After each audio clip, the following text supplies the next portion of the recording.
नमस्कार, दृष्टि आईएएस के टुडेज जीके प्रोग्राम में आपका स्वागत है। शुरुआत करते हैं अभ्यास प्रश्न से। प्रश्न था, सी कुकुम्बर किस जीव के समूह का हिस्सा है? हेमिकॉर्ड, लैम्प्रे, एक्सोलोटल या फिर इचिनोडर्म्स? इसका सही जवाब है ऑप्शन डी, इचिनोडर्म्स।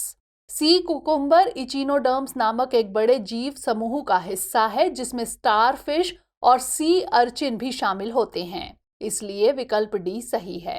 इनके शरीर का आकार खीरे के समान होता है। इनके छोटे छोटे पैर होते हैं जिनका उपयोग मूवमेंट और भोजन के लिए किया जाता है। यह अपने जहरीले आंतरिक अंगों को शरीर से बाहर निकालकर शिकारियों को भ्रमित या नुकसान पहुंचा सकते हैं। ये दुनिया भर में लगभग सभी समुद्री वातावरणों में पाए जाते हैं।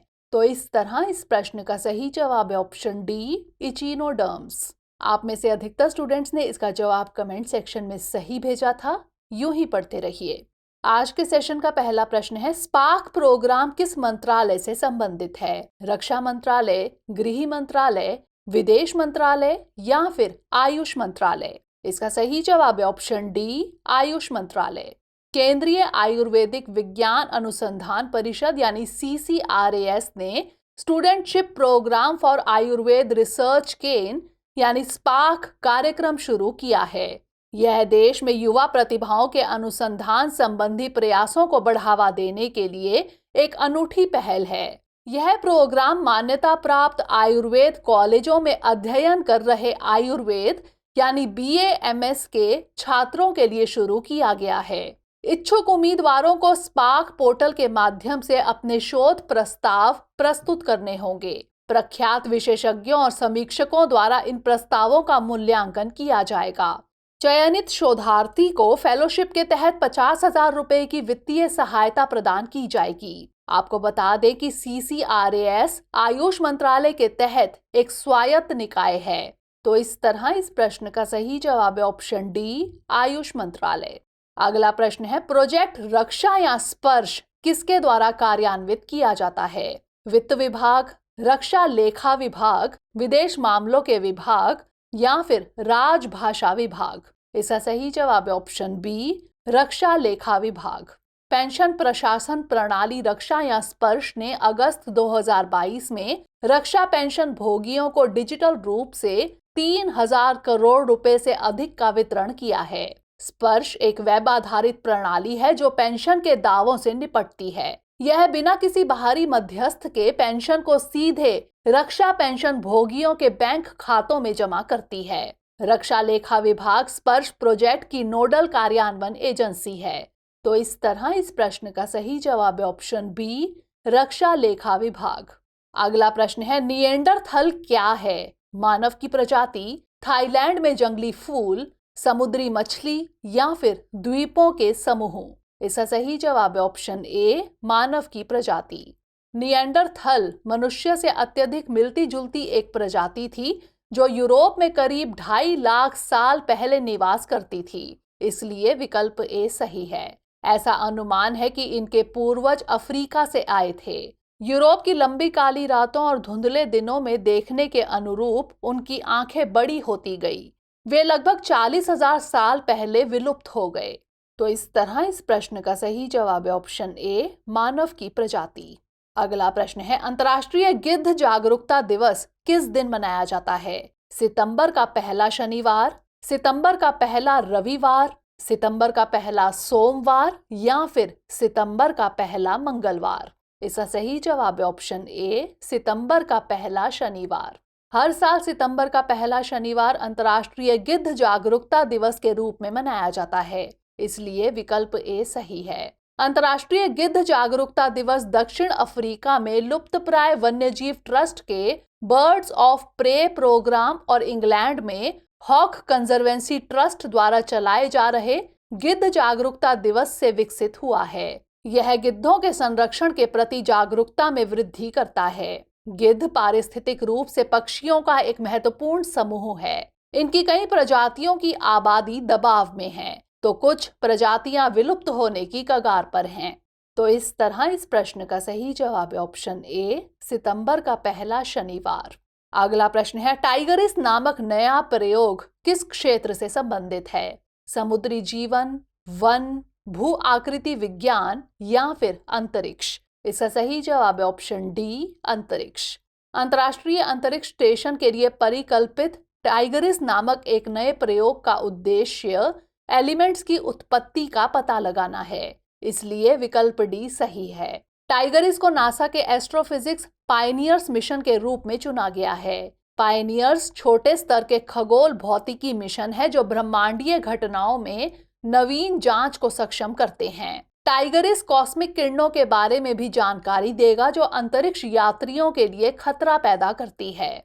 तो इस तरह इस प्रश्न का सही जवाब है ऑप्शन डी, अंतरिक्ष। अगला प्रश्न है, परमाणु अप्रसार संधि यानी एनपीटी किस वर्ष लागू हुई थी? 1967, 1968, 1969 या फिर 1970? इसका सही जवाब है ऑप्शन डी, 1970।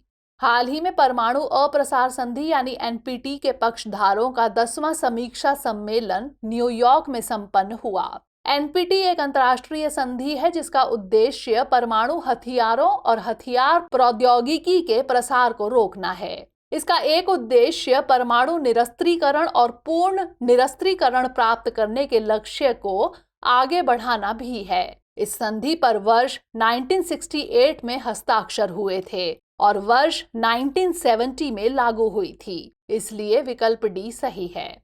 कुल 191 देश या क्षेत्र संधि में शामिल हुए हैं, जिनमें 5 परमाणु हथियार संपन्न देश भी शामिल हैं। गौरतलब है कि भारत ने एनपीटी पर हस्ताक्षर नहीं किए हैं और इसका सदस्य नहीं है।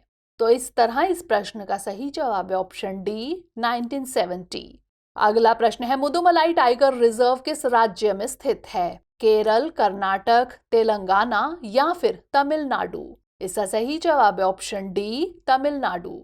मुदुमलाई टाइगर रिजर्व तमिलनाडु राज्य के नीलगिरी जिले के 321 वर्ग किलोमीटर में फैला हुआ है, इसलिए विकल्प डी सही है। यह 3 राज्यों कर्नाटक, केरल और तमिलनाडु के त्रिकोणीय जंक्शन पर स्थित है। यह 1986 में घोषित भारत के पहले biosphere reserve Nilgiri biosphere reserve का हिस्सा है। यह वायनाड वन्यजीव अभयारण्य केरल और बांदीपुर टाइगर रिजर्व कर्नाटक के साथ सीमा साझा करता है।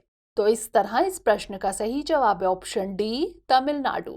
अगला प्रश्न है, निम्नलिखित में से कौन थिरुवथीर कली का सबसे अच्छा वर्णन करता है? नृत्य रूप, मार्शल आर्ट, लोक चित्रकला या फिर लोकगीत? इसका सही जवाब है ऑप्शन ए, नृत्य रूप।